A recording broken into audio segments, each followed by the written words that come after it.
1 जुलाई 1964 मेरा 15वां सर्टिफिकेट जन्मदिन को घर से भागते हुए नटन्या तथा जोगी बाबा दो ऐसे व्यक्ति थे जिनसे होकर मैं एक अनिश्चित भविष्य के लिए रवाना हो गया। भूतकाल में मुर्दैया तथा जहानागंज के बीच का रास्ता 7 किलोमीटर लंबा रास्ता न जाने कितनी बार बड़ी आसानी से पार कर लिया था, किंतु इस बार अपरंपार लग रहा था।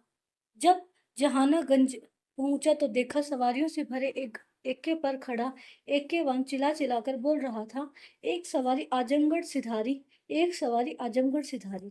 संभवतः मेरा बक्सा देखकर एक्के वान को आभास हो गया था कि मेरी मंजिल आजमगढ़ अवश्य होगी। पास पहुंचने पर उसने मेरा बक्सा अपने हाथों में लेते हुए मुझे एक्के पर चढ़ने को कहा। मैं पांवदान पर एक पैर रखकर खड़ा हो गया।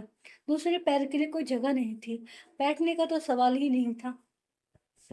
मेरी असुविधा को भांपते हुए एक्केवान ने मेरी असुविधा को भांपते हुए एक्केवान ने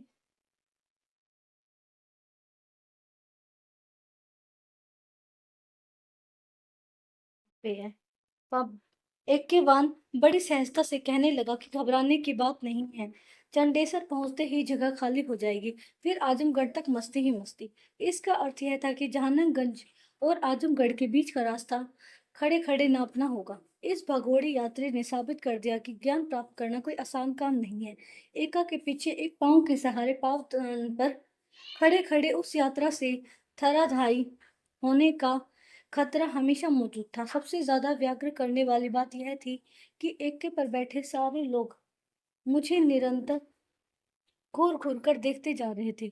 उनकी बेइज्जती निगाहों से बचने के लिए मैं अपने सर को दाएं बाएं फेरने में भी असमर्थ था, अन्यथा पाँव का संतुलन बिगड़ने का खतरा और झेल पाना असंभव हो जाता। एका जैसे जैसे आगे बढ़ता जाता, मन में अनायास भावना उमड़ती कि पावदान से उछलकर सीधे घोड़े पर सवार होकर चपत हो जाऊं। इसी मुद्रा में चंडेसर पहुंचने से थोड़ा पहले वह विशाल पीपल का पेड़ दिखाई दिया, जिसके नीचे 2 सप्ताह पूर्व कर्मवीर सिंह ने हाई स्कूल का परीक्षाफल सुनाया था। मन ही मन उसे दंडवत करते हुए मैं आगे निकल गया। चाहने की उत्कंठा के बावजूद एक्के की स्थिति ने मुझे मुड़कर एक बार फिर उसे देखने नहीं दिया। मुश्किल से 5 मिनट बाद चंडेसर आने पर एक्का वहीं रुक गया। खूब बड़ी चूंकि गडियाए एक आदमी एक्के से उतरते हुए एक्के आन से बोल पड़ा, एक फाटक बंद है। मुझे समझने में जरा भी देर नहीं लगी कि उनकी अन्योक्ति मेरी रोशनी विहीन आंख की तरफ थी। जो भी हो, एक्केवान के वचनानुसार चंडेसर में मुझे बैठने की जगह मिल गई।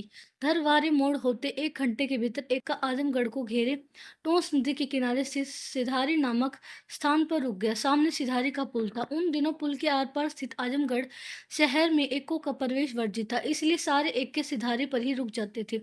यही कारण था कि हमारे एक्केवान जहानागंज में एक सवारी आजमगढ़ सिधारी वाला नारा लगाया था।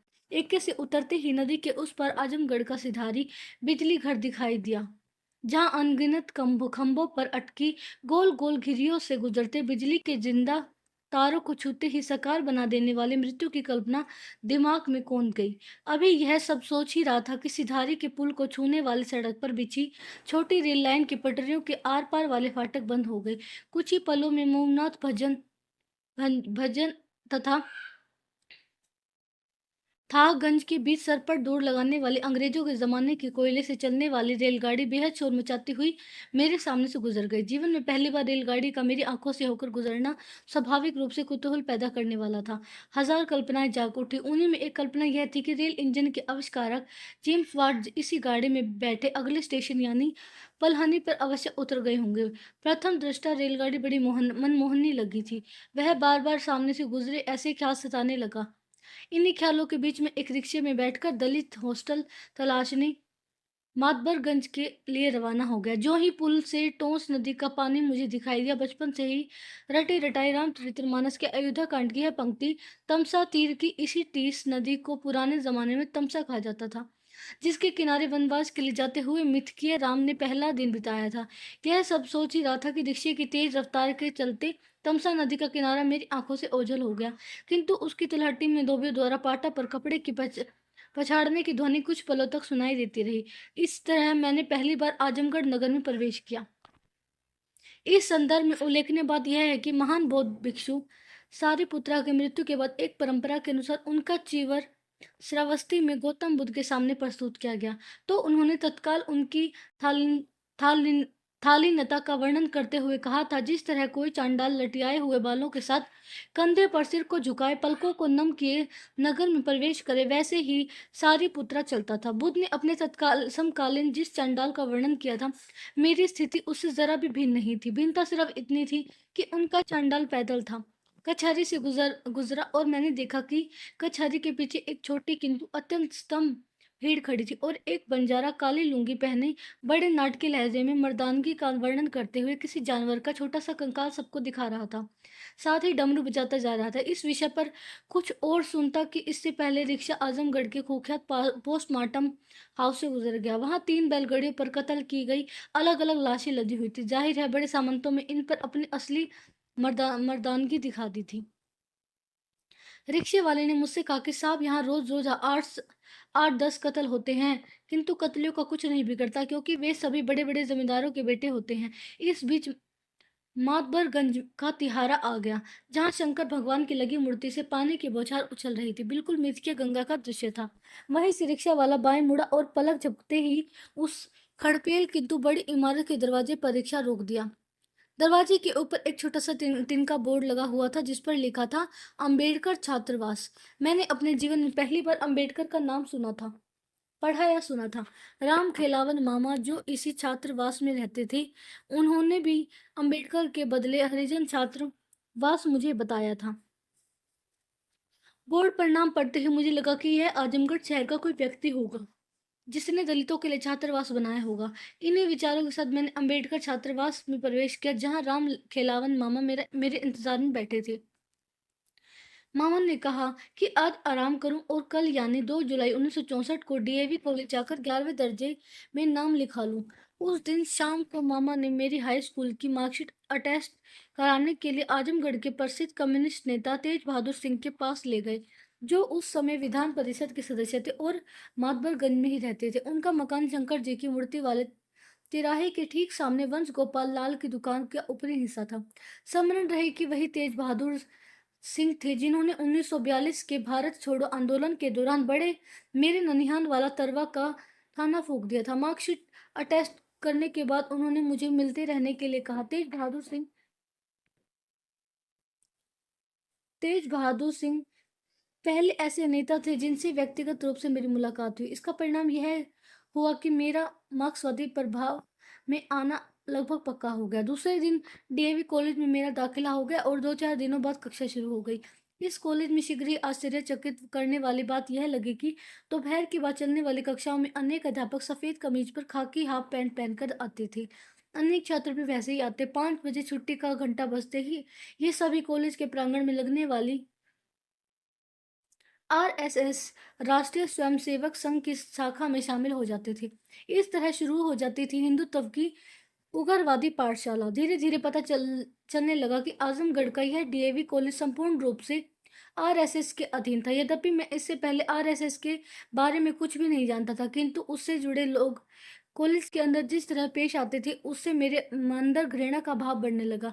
आरएसएस से जुड़े मेरे अध्यापकों में एक थे राजमणि वर्मा, जो 11वीं कक्षा को अंग्रेजी पढ़ाते थे। वे पहले दिन ही की कक्षा में आते ही आरएसएस का गुणगान करते हुए मुस्लिम समुदाय के विरुद्ध अनेक टिप्पणियां करने लगे।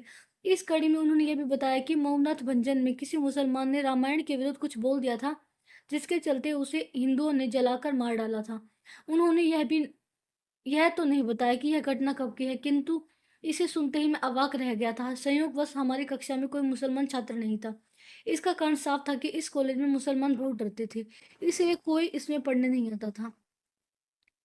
इस समय आजमगढ़ शहर में सिबली नेशनल कॉलेज बहुत मशहूर था, जिसमें मुसलमानों के साथ बड़ी संख्या में हिंदू छात्र भी पढ़ाई करते थे। यह कॉलेज मुस्लिम प्रबंधन के तहत था, किंतु वहां अत्यंत धर्मनिरपेक्ष वातावरण हुआ करता था। अतः आजमगढ़ शहर में आकर पढ़ने वाले सारे मुस्लिम छात्र सिबली नेशनल कॉलेज में चले जाते थे। जहां तक डीएवी का सवाल है, शीघ्र ही मुझे पता चल गया कि यह कॉलेज सांप्रदायिक तत्वों का गढ़ था। कॉलेज के प्रिंसिपल छविल चंद श्रीवास्तव भी आरएसएस के से जुड़े थे। इस कॉलेज के लगभग सारे अध्यापक आरएसएस से ही जुड़े हुए थे। अंग्रेजी अध्यापक राजमणि वर्मा कट्टर हिंदुत्ववादी थे। उन्होंने खुद बताया कि उनकी सारी शिक्षा अलीगढ़ मुस्लिम विश्वविद्यालय से हुई थी। किंतु अलीगढ़ का जिक्र आते ही उनकी वाणी मुस्लिम समुदाय के प्रति उग्रता का शिकार हो जाती थी। धीरे धीरे डीएवी कॉलेज के सांप्रदायिक वातावरण में उभरने लगा।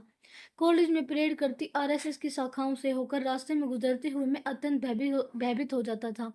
इसका एकमात्र कारण था शाखाओं का द्वारा भाजी जाने वाली लाठियों से निकलती हिंसात्मक भनभनाहट। वापस अंबेडकर हॉस्टल में झांकते हुए अजीब सा लगता था। इस तरह के हॉस्टलों की व्यवस्था डॉक्टर अंबेडकर के संघर्षों के परिणामस्वरूप देश भर में दलित छात्रों के लिए मुफ्त में की गई थी, ताकि छुआछूत के कारण ऐसे छात्रों के लिए किराए पर मकान न मिलने की समस्या को हल किया जा सके। किंतु ऐसे हॉस्टलों का उस समय नज़ारा कुछ और ही था। इन हॉस्टलों का मैनेजर प्राय कोई न कोई स्थानीय दलित नेता हुआ करता था। ऐसे मैनेजर महाभ्रष्ट होते थे। यद्यपि इन हॉस्टलों में दलित छात्रों को मुफ्त में रहने का प्रावधान था, किंतु मैनेजर बिना घूस लिए किसी को प्रवेश नहीं देते थे। 10 रुपए से लेकर 20 रुपए तक का दिए जाने वाला यह घूस सन 1964 के हिसाब से एक बड़ी धनराशि हुआ करती थी। मुझे भी 10 रुपया लेकर प्रवेश दिया गया था। हॉस्टल के मैनेजर शुभचरण योगी बाबा साहब अम्बेडकर द्वारा स्थापित रिपब्लिकन पार्टी के स्थानीय नेता थे। जैसा कि मैं अम्बेडकर के बारे में कुछ भी नहीं जानता था, उसके संदर्भ में मेरे पहले गुरु सिद्ध हुए थे सनवारी राम, जो डीएवी कॉलेज में 12वीं कक्षा में साइंस के छात्र थे। सनवारी राम बड़े ओजस्वी वक्ता थे। वे अम्बेडकर हॉस्टल के ठीक सामने वाले मकान में रहते थे। इस मकान में आजमगढ़ इस मकान में कहाँ पे गया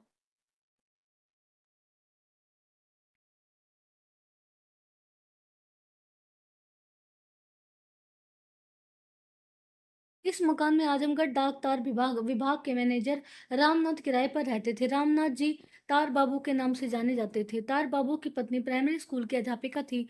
दोनों लोग बहुत सामाजिक व्यक्ति थे। सनवारी राम तार बाबू के बेटे विजय तथा भतीजे प्रहलाद को ट्यूशन देते थे, जिसके बदले वे उनके साथ उसी मकान में रहते थे। सनवारी राम हरदम अंबेडकर हॉस्टल में भी मौजूद रहते थे तथा अंबेडकर के बारे में प्राय बातें किया करते थे। सनवारी राम ने ही पहली बार डॉक्टर अंबेडकर की प्रसिद्ध उक्ति जाति विहीन समाज के बिना स्वराज प्राप्ति का कोई महत्व नहीं से मुझे अवगत कराया था। सनवारी राम बहुत मेधावी छात्र थे। गणित शास्त्र में उन्हें महारत हासिल थी, किंतु 12वीं कक्षा में 7 बार फेल होकर 8वीं बार किसी तरह पास हुए और बाद में रेलवे स्टेशन में स्टेशन मास्टर बन गए। सनवारी राम से ही पता चला कि डॉक्टर अंबेडकर बौद्ध धर्म ग्रहण कर लिए थे और उन्होंने ही गांधी जी से लड़कर दलितों के लिए आरक्षण हासिल किया था। डॉक्टर अंबेडकर अंबेडकर बौद्ध बन गए थे। यह बात मुझे सबसे ज्यादा प्रिय लगी थी। इन दो चार प्रमुख जानकारियों के अलावा सनवारी राम को कुछ और नहीं मालूम था, किंतु वे इन्हें बार बार दोहराया करते थे, जिससे डॉक्टर अंबेडकर के बारे में चर्चा हमेशा जारी रहती थी। सहदेव तथा तेज बहादुर राम, दो अन्य छात्र अम्बेडकरवादी थे। ये दोनों बाद में इंजीनियर बन गए थे। हॉस्टल के अंदर भोजनालय की कोई व्यवस्था नहीं थी, जबकि सरकारी नियमों के अनुसार इसका प्रावधान था। अतः इसमें रहने वाले छात्र आपस में पैसे इकट्ठा करके स्वयं मेस चलाते थे। जो छात्र घर से राशन लाते थे, उसे भी मेस में जमा करके खाने का पूरा हिसाब लिया जाता था। जिस छात्र का पैसा या राशन का ब्यौरा समाप्त हो जाता था और आगे कुछ जमा नहीं हो पाता, तो उसका मेस में खाना बंद कर दिया जाता था। अनेक छात्रों के लिए यह एक विकट समस्या थी, क्योंकि वे सभी बहुत गरीब परिवारों से आते थे। मेरा खाना भी मेस में प्राय बंद होने लगा। उस समय अंबेडकर हॉस्टल के सामने तार बाबू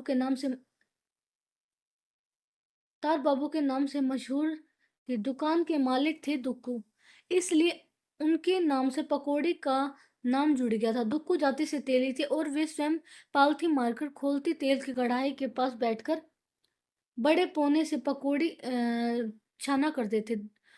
दुग्गू बड़ी तोंद वाले पुरुष थे, जो हमेशा सिर का बाल छिलवाए रहते थे। वे जीते जागते चीन के हंसते बुद्ध की तरह दिखाई देते थे।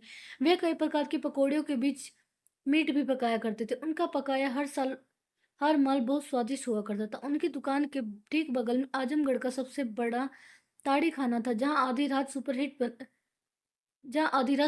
बन गई थी। देर रात गए ताड़ी खाना बंद होने तक नशे में चूर होकर ताड़ीखोर बहुत शोर मचाते थे तथा पराए आपस में झगड़ पड़ते थे। अंबेडकर हॉस्टल के मेरे 2 साल के प्रवास के दौरान कोई रात ऐसी नहीं थी जबकि इन खोरों के पियकड़ी स्वर न गूंजे हों। उनकी याद आने पर हरिवंश राय बच्चन जी की ये पंक्तियां बरबस सी याद आ जाती थी। गूंज उठी मद्रालय में ली पिया पियो की बोली। ताड़ी खाने से तो मेरा कोई खास संबंध नहीं जुड़ पाया, किंतु डुक्कू की पकौड़ी अभिन्न भोज बन गई थी। कोई सहपाठी हो या अन्य मेहमान, उसके आते ही मैं डुग्गू के यहाँ हाजिर हो जाता था। परिणाम स्वरूप डुग्गू मुझे पकौड़ियाँ उधार देने लगे, किंतु 3-4 दिन से ज्यादा उधार ही नहीं चल पाते थे, क्योंकि पैसा वसूलने में डुग्गू का कोई जवाब नहीं था। ऐसा करते समय तेल में डूबी उनकी खप्पर छिलवा करती हंसते हुए बुद्ध से शीघ्र ही एक कृपण सुदखोर के रूप में बदल जाती थी। फिर भी डुग्गू मेरे बहुत काम आते थे। मेस में मेरा खाना जब भी बंद हो जाता, मेरा काम डुग्गू के पकौड़े से चल जाता था। जैसा कि 3-4 दिन से ज्यादा उनकी उधारी नहीं चल पाती थी, इसलिए पकौड़ियाँ खाना बंद हो जाता था, जिसका मतलब था फाका कसी शुरू। इस तरह अंबेडकर हॉस्टल में के मेज तथा डुग्गू की पकौड़ी की दुकान के बीच जूझते हुए आजमगढ़ की मेरी अनगिनत रातें फाका कसी से गुजरती रही। अब धीरे धीरे समझ में आने लगा कि घर से भागा हर व्यक्ति बुद्ध नहीं बन जाता। गृह त्याग के बाद चमत्कारी शक्ति पाने के लिए ब्राह्मणों के चक्कर में बुद्ध भी भूखे रहकर शमशान में साधना करने लगे थे। किंतु जब चमत्कार नहीं मिला तो उन्होंने कह दिया था कि बिना भोजन के दिमाग काम नहीं करता। उस समय मेरे लिए भोजन मिल जाना ही चमत्कार था। फिर भी आजमगढ़ मुझे बहुत अच्छा लगने लगा। शहर में रहने का अपना आकर्षण था। इस तरह मेरी पहली रेल यात्रा आजमगढ़ से बनारस तक संपन्न हुई, वह भी बड़ी विचित्रता के साथ। उन दिनों हर 15 अगस्त तथा 26 जनवरी को तमाम छात्र 24 घंटे के भीतर बिना टिकट के किसी भी ट्रेन में बैठकर आसपास की शहरों की यात्रा कर आते थे। तर्क यह था कि स्वतंत्रता दिवस पर रेलगाड़ी फ्री कर दी गई थी, जबकि ऐसा कुछ था भी नहीं, कुछ भी नहीं था। अतः इसी तर्क के सारे अंबेडकर हॉस्टल के जोखूराम, यमुना प्रसाद तथा बलवंत के साथ आजमगढ़ के पलानी स्टेशन से रात के 9 बजे छोटी लाइन की रेलगाड़ी पकड़कर हम जौनपुर के थांगंज जंक्शन पर पहुंचने के बाद दिल्ली से आकर बनारस जाने वाले रेलगाड़ी में बैठ गए। मेरी पहली और बड़ी बिना टिकट वाली WT विदाउट टिकट यात्रा ने मुझे 15 अगस्त 1964 को बनारस पहुंचा दिया। देर रात का समय था, इसलिए सुबह होने का इंतजार स्टेशन पर ही करना पड़ा।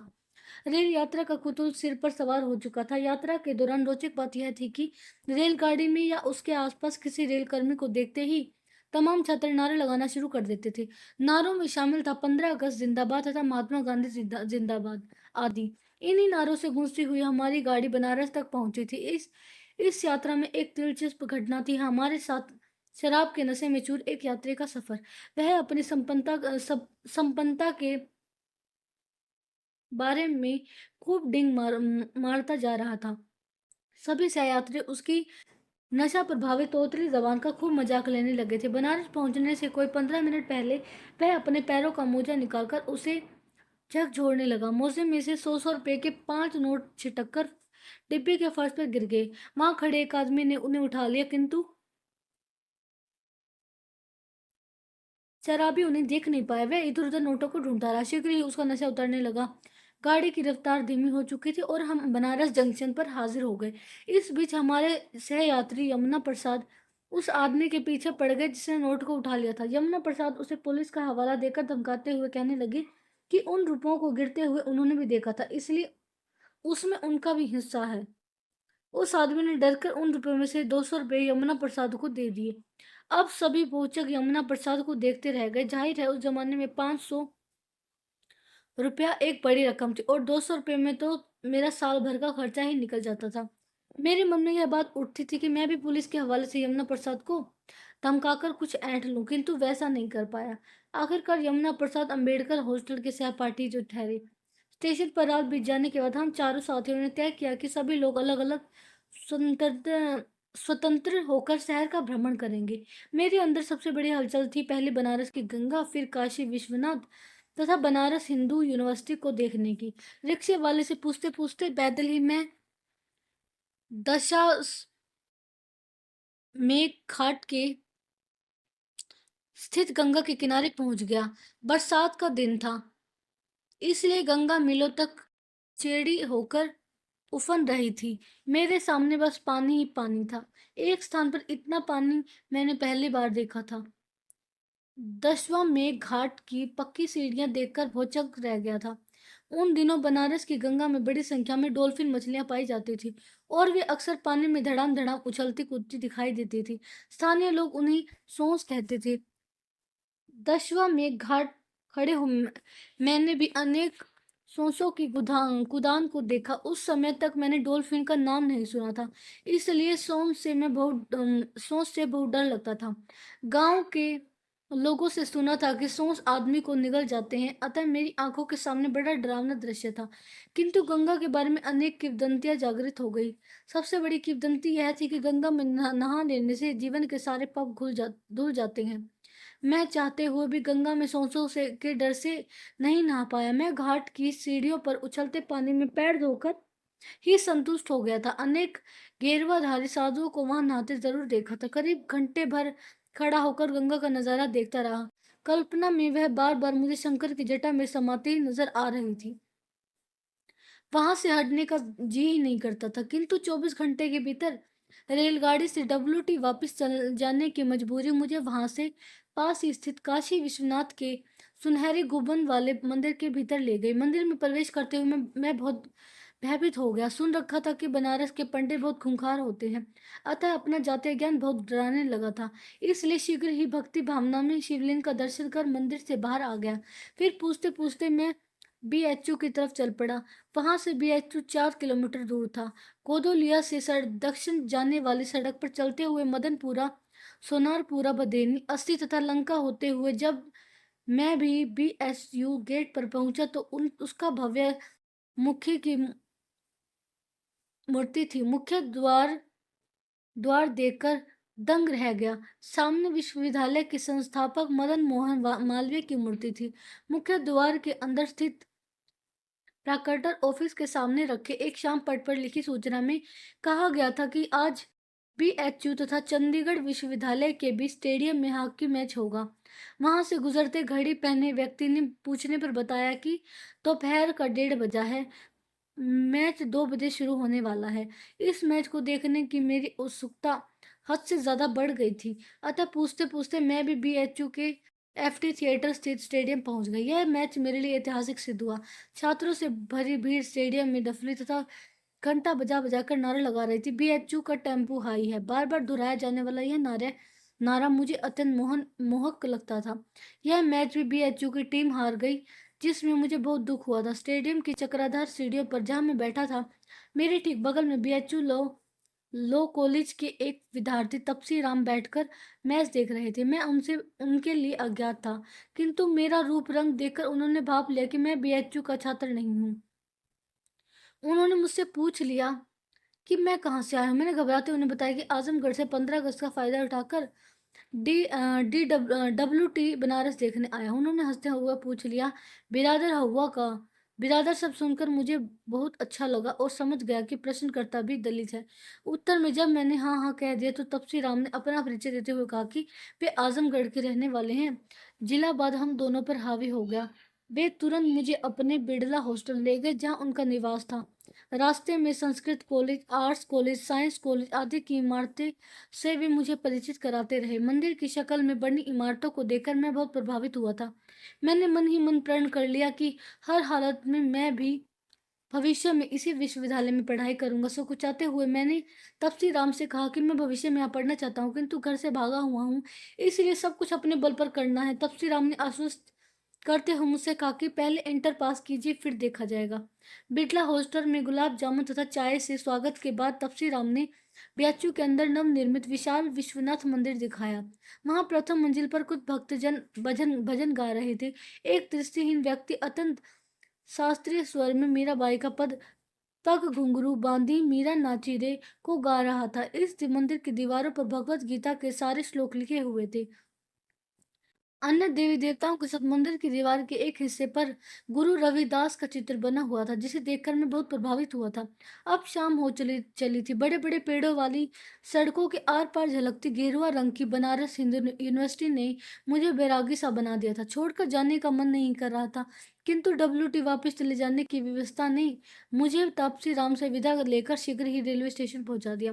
संयोगवश वहां जोखू, यमुना और बलवंत पुनः मिल गए। बनारस से आजमगढ़ की हमारी वापसी यात्रा एक बार फिर 15 अगस्त जिंदाबाद, महात्मा गांधी जिंदाबाद के बाद बीच पूरी हुई।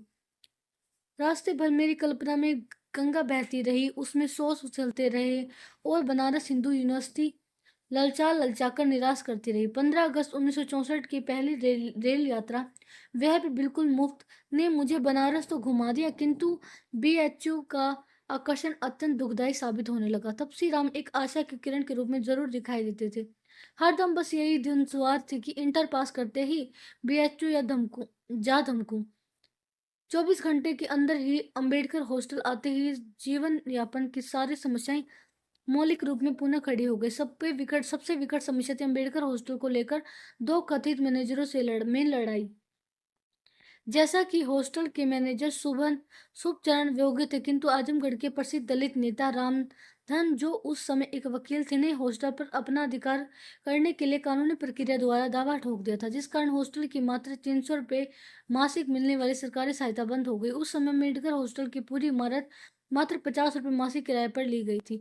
इस इमारत में 4 बड़े बड़े हॉल नुमा कमरे तथा 3 बरामदे थे। इस चौकोर इमारत के बीच एक बहुत बड़ा आंगन था। एक एक कमरे में 10-10 छात्र रहते थे। इस तरह हमेशा 50-60 छात्र इसमें रहते थे। पूरी इमारत खपडेल थी। इस इमारत के मालिक आजमगढ़ के रफी सफी दो वकील भाई थे। रामधन द्वारा दावा पेश करने से सरकारी सहायता बंद हो जाने के कारण हॉस्टल का किराया भी बंद हो गया। अतः अतः दे बंद हो गया था। उस समय हॉस्टल के सारे छात्र चिंतित हो उठे। मेरी तो हालत बहुत खराब हो गई थी। सोचता था कि हॉस्टल से निकल गया तो कहाँ रहूंगा। पूरा मामला भ्रष्टाचार का था। हॉस्टल को 300 रुपये मासिक मिलने वाली सहायता को हड़प लेने का मामला था, जिसको लेकर शुभचरण वियोगी तथा और रामधन में तनातनी चल रही थी। इस समस्या का कोई निदान दिखाई नहीं देता था। हम डरे हुए थे कि कहीं पुलिस आकर मकान खाली न करा दे। एक उपाय काम आया। कम्युनिस्ट नेता तेज बहादुर सिंह की सलाह पर हम सभी छात्र कचहरी पहुंचकर रामधन से विनती करने लगे कि या तो वे हॉस्टल को चलावें या फिर उन पर अपना दावा पेश करें। ऐसे छात्रों ने उनसे लिखकर देने की अपील की। उत्तर में रामधन ने गुस्से में आकर छात्रों को वहां से भाग जाने को कहा। इतना सुनते ही सहदेव के नेतृत्व में छात्रों ने कचहरी में ही रामधन को जूतों चप्पलों से मारना शुरू कर दिया। उस दिन बड़ी मुश्किल से रामधन की जान बची थी। मैं भीड़ में खड़ा खड़ा सारा नजारा देख रहा था। परिणाम स्वरूप रामधन ने हॉस्टल से अपना पल्ला झाड़ लिया और बंद सरकारी सहायता चालू हो गई। इस घटना के बाद कुछ छात्रों को पुलिस कोतवाली में गिरफ्तार करके ले जाया गया था, जिन्हें उसी रात को तेज बहादुर सिंह ने रिहा कर दिया था। इस तरह हॉस्टल खाली करने के संकट से हम उबर आए। हॉस्टल में खुशहाली वापस आते ही अहमदी बीबी का झाड़ू भी वापस आ गया था। अहमदी बीबी एक सरकारी सफाई कर्मचारी थी, जो अंबेडकर हॉस्टल तथा उसके सामने वाली सड़क पर झाड़ू लगाया करती थी। युवावस्था में ही अहमदी बीबी के पति का निधन हो गया था। वे अत्यंत खूबसूरत थी, किंतु युवावस्था में ही सूनापन उनके चेहरे पर साफ दिखाई देता था। वे सभी के साथ बहुत शराफत से पेश आती थी। उस समय अंबेडकर हॉस्टल में कोई शौचालय नहीं था। हॉस्टल के पीछे शहर को बाढ़ से बचाने के लिए लाल डिग्गी का ऊंचा बांध बनाया गया था। उसी के पास उसी के पास एक सार्वजनिक शौचालय था। एक टूटे फूटे कमरे में गोल छेद के आसपास बस 2 ईंटें रखे हुए होते थे और नीचे जमीन पर एक बड़ा घड़ा रख दिया जाता था। मेलों से भरे इन घड़ों को दो महिला शौचालय आजमगढ़ के अनेक हिस्स दो महिला शौचालय आजमगढ़ के अनेक हिस्सों में बने हुए थे, जहां महिलाएं काम करती थी। जो दो महिलाएं अंबेडकर हॉस्टल के आसपास के शौचालय में काम करती थी, वे दिन भर पान चबाया करती थी। जाहिर है, जिस प्रकृति का उनका काम, उसमें पान संयोगी का काम करता था। काम खत्म करने के बाद वे एक पान की दुकान से दूसरी पान की दुकान पर चलायमान रहती थी। किसी से वे बड़ी आसानी से हंसी मजाक कर लेती थी, किंतु यदि जरा भी अनबन हो गई तो गोली की रफ्तार से उनके मुंह से गालियां फूट पड़ती थी। इतना ही नहीं वे तुरंत तुरंत बाल्टी में भर मैला उठा लेती और अंधाधुंध आते जाते लोगों पर फेंकना शुरू कर देती थी। उनकी इस कृत्य से सड़क पर भागता हुजूम पूर्ण रूप से बेबस नजर आता था। एक बार मैं भी ऐसे बेबस हुजूम का हिस्सा बन गया था। जनवरी 1965 का महीना था। आजमगढ़ चौक के पूर्वी सड़क स्थित कुख्यात कालिनगंज मोहल्ले के एक स्टूडियो से पासपोर्ट फोटो खिंचवा कर वापस आ रहा था। इस बीच उन्हीं दोनों महिलाओं से किसी की भी तकरार हो गई। देखते ही देखते मेलों की बौछार से सड़क वीरान हो गई। जिंदगी की सबसे तेज रफ्तार से भागने के बावजूद उनके निशाने से मैं अपनी पीठ को बचा नहीं सका। कालीनगंज मोहल्ला इसलिए बदनाम था क्योंकि वहां धन के बदले औरतें अपनी रातें बेचा करती थी। ऐसी औरतों को अर्थशास्त्र नामक ऐतिहासिक ग्रंथ में कौटिल्य ने पर्ण सुंदरी कहा है। पर्ण मुद्रा को कहते हैं। शायद कोई ना कोई मजबूरी अवश्य रही होगी, अन्यथा मैला ढोने वाली ये महिलाएं पर्ण सुंदरियां नहीं बनती। शाम होते ही श्रृंगार में डूबी ये महिलाएं पान चबाती मशीनों में बदल जाती थी और इनको देखते ही ऐसा लगता था मानो सारा शहर इनसे परिचित हो। कालीनगंज के संदर्भ में एक अन्य घटना से मैं कई दिनों तक मानसिक तौर पर परेशान रहा। मेरी चचेरी मौसी के बेटे देव नारायण, जो रानीपुर इंटर कॉलेज के छात्र थे, मेरे तांत्रिक रिश्तेदार के पुत्र दीपचंद के साथ अंबेडकर हॉस्टल में मुझसे मिलने आए। घटना मई 1965 की है। वे दोनों रात में मेरे यहाँ रुके। खा पीकर करीब 10 बजे रात को देव नारायण पान खाने के लिए हमें चौक पर ले गए। पान खाने के बाद अचानक उन्होंने कहा कि चलकर कालीनगंज में मुजरा सुना जाए। देव नारायण दिलफेक किस्म के बड़े चूलदार व्यक्ति थे। उन दिनों मुजरा का खूब प्रचलन था और रईसजादे कोठों पर जाकर पर्ण सुंदरियों के नाच गान में खूब रम जाते थे। मेरे हट करने के बावजूद देव नारायण दीपचंद के साथ कालीनगंज की सड़क पर चल पड़े। 10 कदम आगे बढ़ जाने पर पीछे से मैं भी उनके साथ हो लिया। सड़क पर थोड़ी दूर चलने के बाद दाई पटरी के एक मकान से घुंघरू के साथ तबले की थाप पर सारंगी की केकों गेकों वाली ध्वनि एकाएक गूंज उठी। देव नारायण के नेतृत्व में हमारा काफिला गूंजते स्वर की तरफ मुड़ गया। एक बंद खिड़की से आवाज आ रही थी। खिड़की पुराने जमाने की 2 पल्लों वाली थी। बीच में कुछ कुछ फोफर ऊपर था तथा कुछ नीचे। ऊपर वाले फोफर पर निगाह गड़ाकर देव नारायण ने मोर्चा संभाल लिया। वहीं कहीं बीच में दीपचंद ने आंखें गड़ा ली और मैं सबसे नीचे नुहर कर फोफर में झांकने लगा। मुझे नर्तकी के सिर्फ घुंघरू लिपटे पैर तथा तबले ठोकते धवलची के हाथ दिखाई दे रहे थे। देव नारायण नर्तकी का ऊपरी हिस्सा देखकर बता रहे थे कि वह कितनी सुंदर थी। सौंदर्य वर्णन के साथ ही वे बोल पड़े, ये तो स्टूडेंट जैसे लगती हो। ऐसा सुनते ही दीपचंद बोल उठे, तुहार क्लास फेलो हुई। हम दोनों के बीच दीपचंद की हालत त्रिशंकु जैसी थी। कोई भी हिस्सा ठीक से नहीं देख पा रहे थे। इस तरह हम तीनों की निगाह से तार तार होती बेखबर नर्तकी गाने लगी। नजरिया नजरिया नजरिया, डरिया लागे ही लुड़ावत के नजरिया, अखियां तोहार गोरी जैसन अमवा के फरिया, डरिया लागे हो लड़ावत का नजरिया। इस गाने की तीसरी लाइन के साथ ही नर्तकी तबले की तेज थाप पर जोर से उछल पड़ी। उसके घुंघरू मेरी निगाहों से ओझल हो गए। त्रिशंकु की तरह खिड़की पर लटके दीपचंद ने पहली बार उसके पैर देखे, किंतु अखियां तोहार गोरी जैसन अमवा के फरिया की धुन पर देव नारायण एकदम बेकाबू होकर जोर से बोले, जियो राजा जियो। संयोगवश उनकी यह आवाज खिड़की से होकर फोफर होती हुई बैठी महफिल तक जा पहुंची। एक बड़ा तगड़ा आदमी अचानक खिड़की पर आ धमका। हम उससे बेखबर थे। उस आदमी ने दाएं हाथ से देव नारायण की गर्दन और बाएं हाथ से मेरी गर्दन पकड़कर जोर से एक दूसरे के सिर से टकराते हुए गालियों की भरमार करती। वह कहता गया, रंडी बाजी करो हो तो भीतरा आवा। त्रिशंकु की स्थिति वाले दीपचंद उनके प्रहार से साफ बच गए। मैं उस व्यक्ति के से हाथ पैर जोड़ता रहा। जैसे तैसे उससे छुटकारा पाकर हम तेजी से भागते हुए आजमगढ़ चौक पर दाखिल हो गए। किसी को पीछे आते न देखकर बड़ी राहत महसूस हुई थी।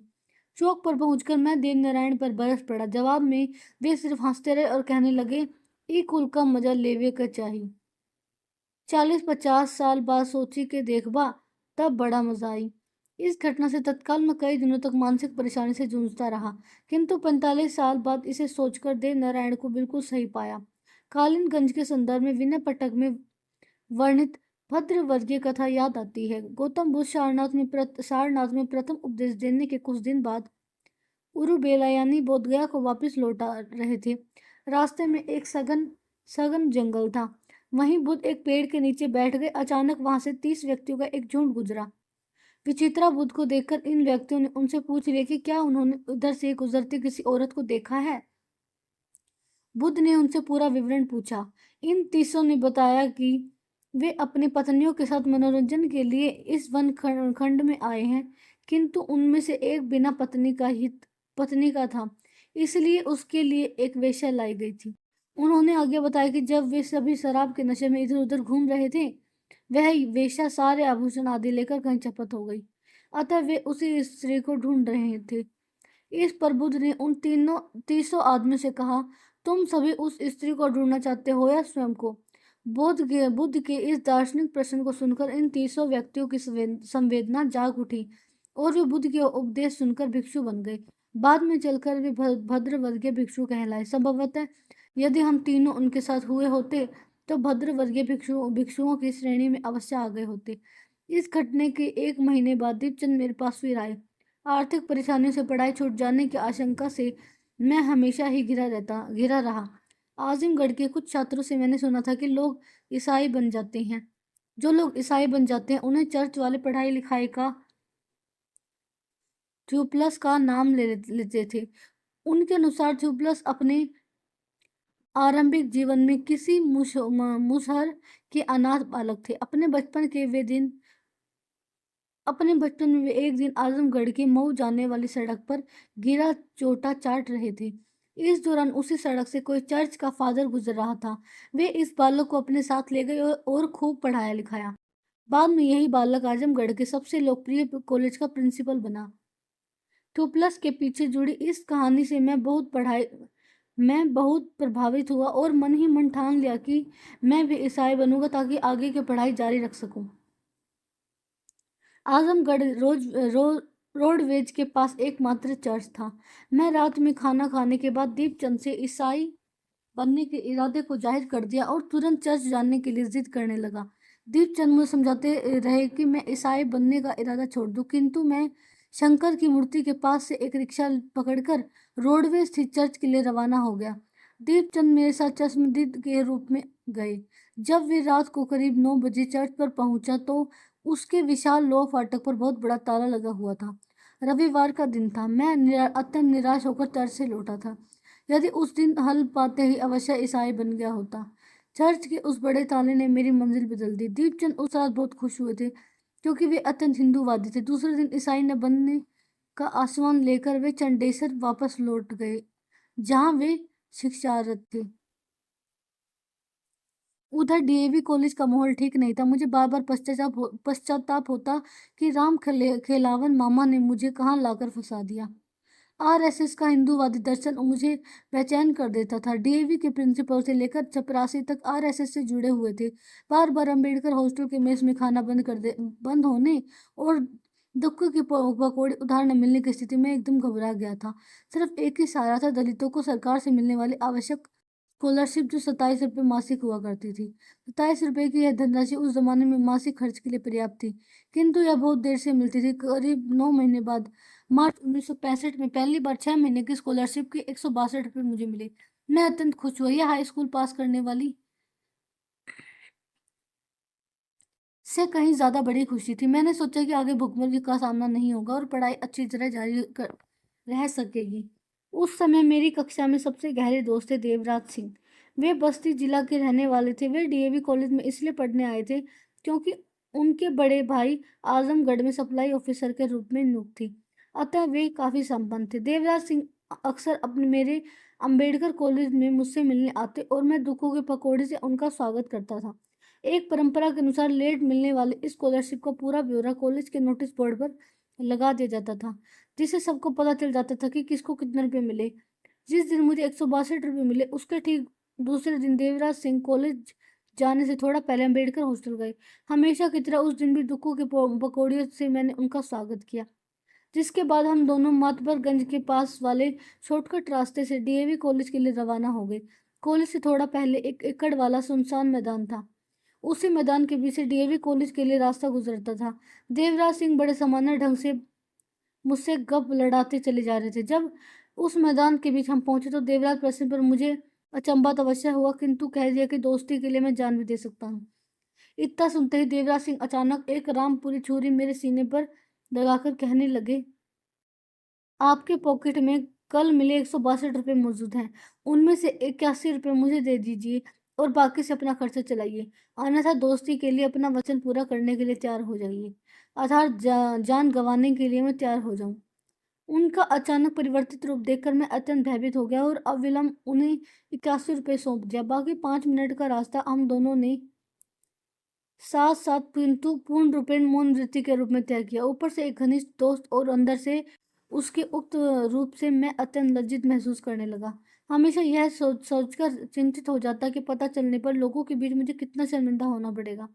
हॉस्टल के छात्र यही कहेंगे कि ठाकुर से दोस्ती का ऐसा परिणाम होता है। यह सोचकर मैंने इस घटना का जिक्र किसी से नहीं किया। कई छात्र गैर दलितों से मेरी दोस्ती पर पहले भी उंगली उठा चुके थे। उस बुरी स्थिति में रुपए का इस तरह खो जाना और मेरे लिए एक बड़ा संकट था। विश्वास नहीं होता था कि देवराज सिंह जैसे मेरे दोस्त मेरे साथ ऐसा बर्ताव कर सकते हैं। आगे भी मैं डरता रहा कि जब भी स्कॉलरशिप मिलेगी तो उसका आधा हिस्सा देवराज सिंह अवश्य छीन लेंगे, किंतु भला ही उनका। उन्होंने दोबारा वैसा नहीं किया। होता यह था कि 6-8 महीने बाद जितनी स्कॉलरशिप मिलती उससे कहीं ज़्यादा उधार इधर उधर मैं उधार से ले लिया करता। परिणाम स्वरूप सारा पैसा उधार चुकाने में ही खप जाता था। किंतु देवराज सिंह द्वारा छीने गए पैसे से उत्पन्न परिस्थिति से आगे भी मेरी फाका कसी का अंत नहीं हुआ। इस घटना को बीते 45 साल हो गए। देवराज सिंह से कभी दोबारा मुलाकात नहीं हुई, मगर कभी मिल गए तो मैं उनका स्वागत पकौड़ियों से अवश्य करूंगा। दौरान मुझे पहली बार शराब पिलाने वाले लाल बहादुर सिंह 2-3 महीने में एक बार फिर मुझसे मिलने अम्बेडकर कॉलेज अवश्य आ जाते थे। उनके आते ही पुरानी महफिल फिर शुरू हो जाती थी। उन्हीं के चलते मैंने पहली बार अम्बेडकर हॉस्टल के पास वाले ताड़ी खाने में बैठकर ताड़ी पिया था। किंतु लाल बहादुर सिंह को बिना ठर्रा देशी शराब पिए मजा नहीं आता था। वे मुझे आजमगढ़ के रोडवेज के पास से गुजरती तीस नदी के एक पुल के उस पार एक गांव में स्थित शराब खाने में ले जाते और वहीं महफिल सज जाती थी। एक बार वे अपनी पत्नी का सोने का कंगन लेकर मेरे पास आए। हम दोनों उसे आजमगढ़ के प्रसिद्ध सोना व्यापारी हरीश चंद की दुकान पर 400 रुपये में बेच आए। लाल बहादुर सिंह तब तक मेरे यहाँ रुके रहे जब तक कि यह पैसा समाप्त नहीं हो गया। ऐसे ही एक बार खूब जाड़ा पड़ रहा था। दिसंबर 1964 की बात है। थोड़ी थोड़ी बारिश भी हो रही थी। एक ठर्रे की बोतल मेरे सामने रख दी। यह बोतल चादर के बदले ली गई थी। मुझे बहुत दुख हुआ कि क्योंकि उस चादर के अलावा मेरे पास ओढ़ने के लिए कुछ भी नहीं था, किंतु उनके स्नेह के चलते मैं कुछ नहीं बोल पाया। वह जाड़ा बड़ी मुश्किल में बीता था। लाल बहादुर सिंह पुणे 26 जनवरी 1965 को मेरे पास आए और मुझे लेकर WT रेलगाड़ी से फैजाबाद चले गए। फैजाबाद जंक्शन पर उनके ससुर जी खंजा खंजाची थे। वहां से हमने पास स्थित अयोध्या जाकर हनुमानगढ़ी समेत अनेक मंदिरों का दर्शन किया। उस समय हनुमानगढ़ी की एक घटना मेरे लिए यादगार बन गई। हुआ यह था कि मैं प्रसाद से भरा एक दोना हाथ में लिए खड़ा था। उसके बाद हम पुनः फैजाबाद लौट आए। वहां रेलवे में एक टिकट इंस्पेक्टर थे जो रीड साहब के नाम से जाने जाते थे। रीड साहब का सरकारी आवास स्टेशन के ठीक सामने था। खंजाची साहब के दामाद होने के कारण लाल बहादुर सिंह की उनसे बहुत गहरी दोस्ती थी। इसी दोस्ती का कारण यह भी था कि रीड साहब लाल बहादुर सिंह की तरह पीने के बड़े शौकीन थे। यही कारण था लाल बहादुर सिंह अपने ससुर के यहाँ न ठहरकर रीड साहब के घर ठहरे। उस रात रीड साहब ने हम दोनों को शराब में सराबोर कर दिया था। बिना होश आवास के हम रात भर रीड साहब के घर सोए रहे। दूसरे दिन उन्होंने स्वयं हमें रेलगाड़ी से आजमगढ़ पहुंचाया था। इस घटना के जोखू निटूरी आदि शामिल थे। इस घटना में जोखू निटूरी आदि शामिल थे। मुझे ढूंढते अम्बेडकर हॉस्टल आ पहुंचे। उन्हें देखकर मैं अचंभित हो गया। उनमें से कई लोगों की आंखों से अश्रुधारा निकल रही थी।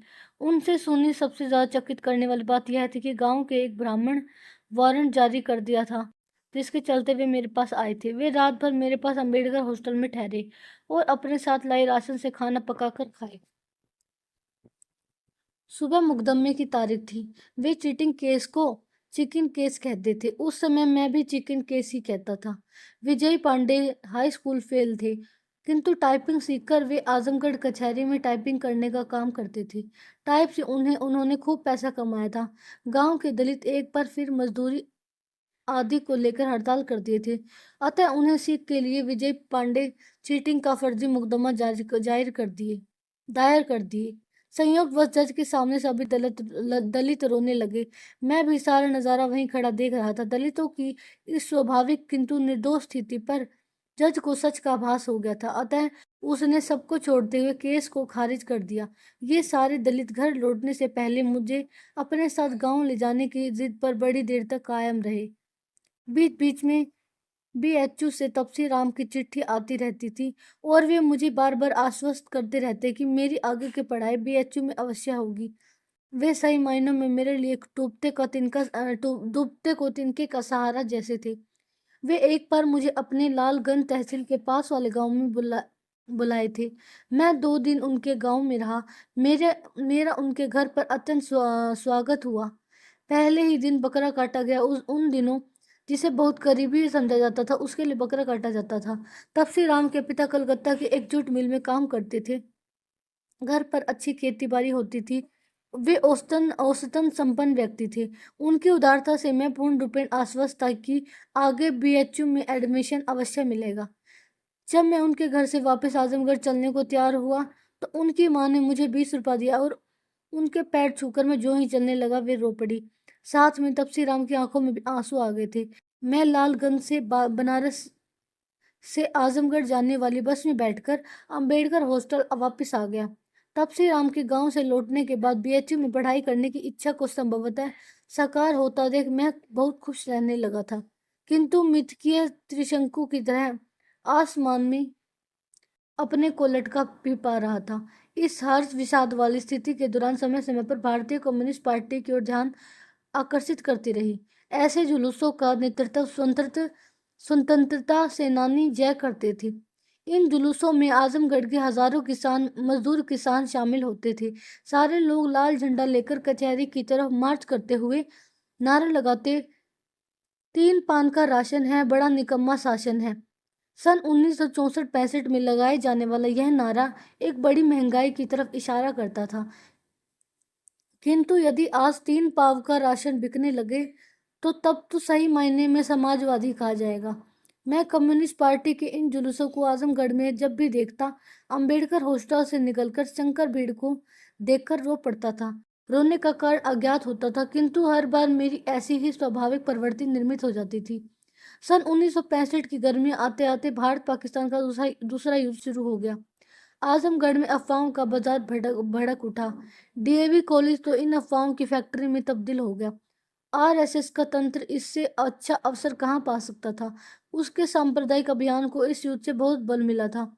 डीएवी कॉलेज का लगभग हर छात्र एवं अध्यापक किसी मुसलमान को देखते ही उसे मार देने की कल्पना में डूब जाता था। उन दिनों जहां हमारी कक्षाएं लगती थी वहां बिजली नहीं थी, इसलिए गर्मी से बचने के लिए कक्षाओं की छत से बड़े बड़े झालर वाले कपड़े के पर्दानुमा पंखे लटके होते थे। इस उसमें रस्सी लगाकर एक आदमी हमेशा इधर उधर खींचकर हवा करता रहता था। छेदीलाल ऐसे ही पंखों की रस्सी से खींचने का काम करते थे, किंतु वे सबसे ज्यादा मुसलमान सब पाकिस्तानियों को गालियां देते रहते थे। कई गुंडा किस्म के छात्र आपस में योजना बनाते कि शाम के समय सिधारी पुल से गुजरते किसी मुसलमान पर हमला करके उसकी साइकिल पर उसकी साइकिल और सिंगापुर, मलेशिया तथा खाड़ी के देशों में कार्य कई गुंडा किस्म के छात्र आपस में योजना बनाते कि शाम के समय सिधारी पुल से गुजरते किसी मुसलमान पर हमला करके उसकी साइकिल और सिंगापुर, मलेशिया तथा खाड़ी के देशों में कार्यरत थे। अतः अनेक मुसलमान मुबारकपुर तथा सराय मीर आदि कस्बों से सिंगापुरी साइकिल में बैठकर आजमगढ़ आया जाया करते थे। आजमगढ़ में सिंगापुरी साइकिल वाले मुसलमान उन दिनों संपन्नता के प्रतीक थे। मैं उन छात्रों की योजना सुनकर हतप्रभ रह जाता था, किंतु मैं कुछ भी न करने की स्थिति में था। जाहिर है पूरा कॉलेज ही सांप्रदायिकता में सराबोर था। ऐसे तत्वों द्वारा सिधारी के पुल से गुजरते अनेक निर्दोष मुसलमान हिंसक गतिविधियों के शिकार हुए थे। युद्ध तो कुछ ही दिन बाद बंद हो गया और महंगाई बढ़ने के साथ मिट्टी का तेल मिलना बंद हो गया। हम सभी मिट्टी का तेल जलाकर लैंप से अपनी पढ़ाई करते थे। जिला प्रशासन ने तेल की कमी को पूरा करने के लिए राशन व्यवस्था लागू कर दी थी। अतः हर छात्र को कॉलेज के प्रांगण से ही एक बोतल मिट्टी का तेल सप्ताह में एक बार कंट्रोल रेट पर दिया जाता था। साथ में 2 मोमबत्तियाँ भी बेची जाती थी। तेल की निरंतर अनुपलब्धता से हम ठीक से पढ़ाई नहीं कर पाते थे। यूँ तो शीघ्र ही बीत गया, किंतु डीएवी कॉलेज का सांप्रदायिक वातावरण काफी समय तक गुलजार रहा। उस समय लाल बहादुर शास्त्री द्वारा दिया गया नारा जय जवान जय किसान हर किसी एक की जुबान पर हावी था। संयोगवश 11 जनवरी 1966 को देश भर में खबर फैल गई कि ताशकंद में शास्त्री जी की मृत्यु हो गई। सेवियन सांड के तत्कालीन प्रधानमंत्री एलेक्सई कोसिगिन की मध्यस्थता में पाकिस्तान के राष्ट्रपति अयूब खान के साथ वार्ता के लिए गए थे। उनकी मृत्यु का समाचार सुनकर पूरा आजमगढ़ स्तंभ रह गया था। विशेष रूप से कायस्थ समुदाय सर्वाधिक शोक में डूब गया था। डीएवी कॉलेज की एक अन्य विशेषता यह भी थी कि आरएसएस प्रभुत्व के साथ वहां कायस्थ बहुल कॉलेज भी था, अतः सबसे ज्यादा शोक का केंद्र यही कॉलेज बन गया था। हमारे अम्बेडकर हॉस्टल के ठीक सामने एक कायस्थ परिवार रहता था। उस दिन उनके घर वाले खाना नहीं खाए और वे दूसरे दिन ही शास्त्री जी की शव यात्रा में शामिल होने के लिए दिल्ली रवाना हो गए। ऐसे ही अनेक कायस्थ लोग दिल्ली रवाना हुए थे। जाहिर है लाल बहादुर शास्त्री कायस्थ थे। यह वही समय था जब अचानक एक दिन मुझे ढूंढते हीरालाल मेरे हॉस्टल में आ गए। उन्हें देखकर मैं बहुत घबरा गया। वे वही हीरालाल थे जिन्होंने हाई स्कूल की परीक्षा के दौरान शुरू में ही मुझे पीट दिया था। वे मुझे देखते ही अपने चिर परिचित अंदाज में बोले, "का रे चमरा, कैसे हुए?" मैं ठीक हूँ कहते ही उन्होंने मेरी पॉकेट में रखी एक नई फाउंटेन पेन को छीनते हुए आजमगढ़ आने जाने का 5 रुपया खर्चा लगेगा। यह पैसे मुझे तुरंत चाहिए। उस समय मेरे पास एक भी पैसा नहीं था। हीरालाल ने शराफत दिखाते हुए, जब ये 5 रुपया उनके गांव जाकर दे दूंगा तो वो मेरी कलम को लौटा देंगे। मुझे बड़ी राहत मिली थी कि उनकी मांग बहुत छोटी थी, क्योंकि वे बड़े हिंसक प्रवृत्ति वाले व्यक्ति थे। करीब 1 महीने बाद मैं 5 रुपये उन्हें देने और उनके गांव वीरपुर गया। उनका गांव हमारे पुराने हाई स्कूल से एयरपोर्ट से करीब 4 किलोमीटर दक्षिण पूर्व में स्थित था। उन्होंने अपने घर पर मुझे एक भरूके में शरबत पिलाया और 5 रुपये पाने पर बड़ी शराफत से पेश आकर मुझे विदा किया। वे मेरी कलम नहीं लौटा सके क्योंकि वह कहीं गुम हो गया था। यह 5 रुपये भविष्य में उनके द्वारा शांति की गारंटी थी। शायद दुनिया की सबसे छोटी फिरती यानी रस्म की रकम थी। इस तरह आजमगढ़ में पहला 1 साल बड़ी मुश्किलों से बीता था, किंतु सरकारी स्कॉलरशिप ने दूसरे साल यानी 12वें दर्जे की पढ़ाई को काफ़ी आसान बना दिया था। सादा भोजन के लिए 27 रुपये महीने की रकम पर्याप्त थी। कभी कभी मैं कालीनगंज स्थित मछली बाजार से छोटी मछलियाँ जो बहुत सस्ती होती थी उन्हें लाकर पका लेता था। वहाँ के मछली विक्रेताओं की एक विशेषता यह थी कि वे सभी गा गाकर मछली बेचते थे। एक मछली विक्रेता के ये स्वर मुझे आज भी याद है, "रोहू का मुंडा, मोए का पेट, रही दही के ऊपर गुड़ को हेठ।" यानी उक्त चीजें बहुत उम्दा होती थी। उनके इस व्यापारिक संगीत से मछलियां खूब बिकती थी। वैसे पकौड़ी वाले दुक्कू चुक्की रोज मीट बनाते थे। हमारा काम उनकी दुकान से चल जाता था। वे 4 आने में एक टुकड़े मीट के साथ एक छोटे भरूके में एक कलछुल शोरबा देते थे। 2 टुकड़े मीट वाला थोड़ा बड़ा भरूका 8 आने में और 4 टुकड़े वाला 1 रुपया उनके यहाँ मिल जाता था। अम्बेडकर हॉस्टल के प्राय सभी लड़के सब्जी या दाल न मिलने के कारण मेष में रोटी बना लेते थे और अपनी संपन्नता के अनुसार मीट के 4 8 आने वाले भरूके में काम चला लेते थे। ऐसी ही हमारी जिंदगी चलती रही। कम्युनिस्ट नेता तेज बहादुर सिंह ने से हमेशा प्रभावित रहा। उनसे मिलने अक्सर उनके गांव चला जाता था। इस दौरान उनके नाती अरुण कुमार सिंह से मेरी गहरी दोस्ती हो गई, जो आज तक कायम है। अरुण कुमार सिंह बीए एलएलबी उनके आजमगढ़ में वकालत करते हैं। वे सन 2001 के आम चुनावों में मार्क्सवादी कम्युनिस्ट पार्टी यानी सीपीआई से लोकसभा का चुनाव लड़े थे, किंतु असफल रहे। उन्हीं दिनों गोरखपुर विश्वविद्यालय में वकालत की पढ़ाई करने वाले सुखनंदन राम प्राय अंबेडकर हॉस्टल में आते और छात्रों को इकट्ठा कर मार्क्सवाद के बारे में बातें करने लगते। उनका भी मेरे ऊपर बड़ा राजनीतिक प्रभाव पड़ा था। बाद में विशेष रूप से उनके ही प्रभाव से मैं 25 मई 1967 को नक्सलवादी आंदोलन शुरू होने पर वैचारिक रूप से सशस्त्र थे। वे भी आजमगढ़ में वकालत करते थे। जहाँ तक सांस्कृतिक पहलू का सवाल है, वहाँ कोई भी ऐसा अस्थायी संस्था नहीं थी, किंतु समय समय पर त्योहारों के अवसर पर बड़े सांस्कृतिक कार्यक्रम होते रहते थे। खासकर कृष्ण जन्माष्टमी के अवसर पर वहाँ की पुलिस लाइन में एक सप्ताह तक रात के समय नाटक का नाच गाना आदि होता रहता था। हम सभी उसे देखने जाया करते थे। उस समय कमला सर्कस सर्कस की आजमगढ़ में खूब धूम थी। वह साल भर से भी ज्यादा वहां जारी रहा। उसकी किरणें रातों में चारों तरफ बीसों मील के देहाती गांव में जगमगा उठती थी। उसी प्रकाश के चलते ग्रामीण लोग सर्कस देखने खींचे आते थे। वहां के सांस्कृतिक जीवन में मुझे सबसे ज्यादा प्रभावित किया था गुलाब बाई की नौटंकी ने। गुलाब बाई जिलों में नौटंकी का मंचन किया करती थी। ऐसे ही गुलाब बाई अपनी नौटंकी लेकर 1964-65 के जाड़ों में आजमगढ़ आई और चौक के पास कालीनगंज में के एक खाली मैदान में तंबू तानकर रात के समय प्रतिदिन दो नौटंकियों का मंचन करती थी। गुलाब बाई खुद गायन संभालती थी। उनकी बड़ी बुलंद आवाज थी। नदी नारे न जाओ श्याम पैया पंडू नामक गीत से उन्हें बहुत प्रसिद्धि मिली थी। उनकी नौटंकी लैला मजनू, सिरी फड़द तथा अमर सिंह राठौड़ जैसे नाटकों का मंचन करती थी। उनकी नौटंकी आजमगढ़ में करीब 1.5 महीना रही थी। उसे देखने के लिए भारी भारी भीड़ टिकट लेकर आती थी। लैला मजनू का मंचन सबसे अद्भुत होता था। इस नाटक में गुलाब बाई की युवती बेटी मजनू की विस्मयकारी भूमिका निभाती थी। प्रेम में नाकाम मजनू अब जब जंगल में मारा मारा भूखा प्यासा फिरता था, तो इस भूमिका में वह सबको रुला देती थी। मैं अंबेडकर हॉस्टल से हर 1-2 दिन बाद चुपके से गुलाब बाई की नौटंकी देखने चला जाता था। परिणाम स्वरूप खाने का पैसा नौटंकी पर खर्च हो जाता और वास्तविक जिंदगी में मजनू की तरह भूखा रह जाता था। मनोरंजन की दृष्टि से सन 1965 का 15 अगस्त आने पर एक बार फिर लाल बहादुर के साथ WT रेलगाड़ी से प्रयाग हो आया। इस बार उफनती बाढ़ ने संगम का मजा किरकिरा कर दिया था। गंगा में यमुना के संगम का दृश्य लापता रहा। ये नदियां भी सिद्ध कर दी कि संगम सुप्त अवस्था में ही होता है। उसी वर्ष के अंत में प्रयाग में 12 साल बाद कुंभ का मेला लगने वाला था। देवी के अनेक छात्र वहां जाने की तैयारी कर रहे थे। वैसे पूरे शहर में कुंभ की धूम थी। उन दिनों मेरे अंदर भी धार्मिक भावनाओं के काफी अवशेष पड़े हुए थे, किंतु इंटर फाइनल की परीक्षाएं मार्च अप्रैल 1966 में होने वाली थी, इसलिए चाहते हुए भी कुंभ देखने नहीं जा सका। जो जो परीक्षाएं नजदीक आ रही थी, सबसे बड़ी चिंता यह थी कि उसके बाद क्या होगा। BHU में शिक्षा ग्रहण करने की महत्वाकांक्षा दिन प्रतिदिन जोर पकड़ रही थी, किंतु तपसी राम की दोस्ती के अलावा कोई अन्य सहारा नहीं था। मेरे दिमाग में सिर्फ एक ही विचार आता था कि इम्तिहान के बाद की 2.5 महीने की छुट्टी में कलकत्ता चला जाऊं, वहाँ कुछ काम करके पैसा इकट्ठा कर लूँ ताकि BHU में नाम लिखवा सकूं। कलकत्ता में चौधरी चाचा के छोटे बेटे सोबरन एक लोहे की फैक्ट्री में काम करते थे। अतः फाइनल इम्तिहान के बाद मैं तुरंत आजमगढ़ से कलकत्ता जाने के लिए बनारस रवाना हो गया।